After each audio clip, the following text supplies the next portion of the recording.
në nivelin e mos pajtimit, por ta kemi parasysh një gjë. Kjo është,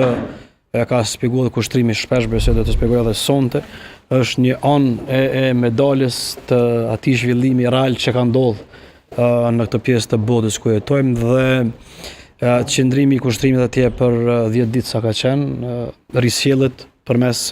këtyre pamjeve dhe këtij dokumentari që shfaqet sonte. Asgjë më pak asgjë më shumë se sa ajo çka është pa në një format të tillë atje, por e thash edhe një herë, kushtrimi ka vullnet dhe ka pas çdo herë që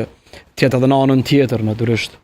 të asaj pjesë të kufinit ku jetojnë palestinezët, por që dini rrethanat e sigurisë e pamundsojnë një gjë të tillë për shkak të zhvillimeve që po ndodhen atje, sidoqë që tjetë kjo nuk mund të jetë ndalesë që të paraqitet një pjesë e asaj çka po ndodh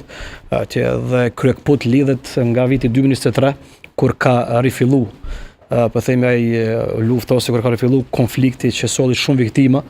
dhe që rezultoi me një paqe aktualisht që është bërë atje. Kështu që nuk ka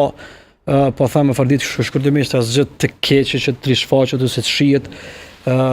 diçka e tillë në kontekstin ton dhe njoftohet. Por e thash, reagimet janë të pritshme, personalisht kam prit që do të ketë reagimet jo në këtë nivel, edhe të një gjuhë kërcënuese, sepse e thash këto janë të papranueshme, edhe asnjëherë nuk do të pranohen si të tilla, por që janë normale reagimet dhe mos pajtimet e për zhvillimet. Debati për lindjen e mesme afërdit nuk është vetëm në Kosovë, është çështja kryesore pothuajse në të gjitha politikat vendimorse, e lëremon në shoqëritë të cilët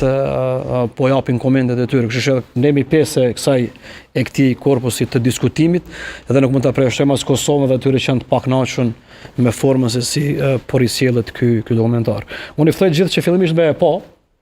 para se më dhon komente, ka shumë gjëra të bukura mbrana, ka shfaqjen e realitetit që po ndodh atje, kështu që besoj që ata që nuk janë shumë të mishëruar me zhvillimet, sidomos të 3 vitet e fundit, kanë një mundësi të mirë me kuptuar nga ky dokumentar. Teksa flasim edhe për Kanal 10,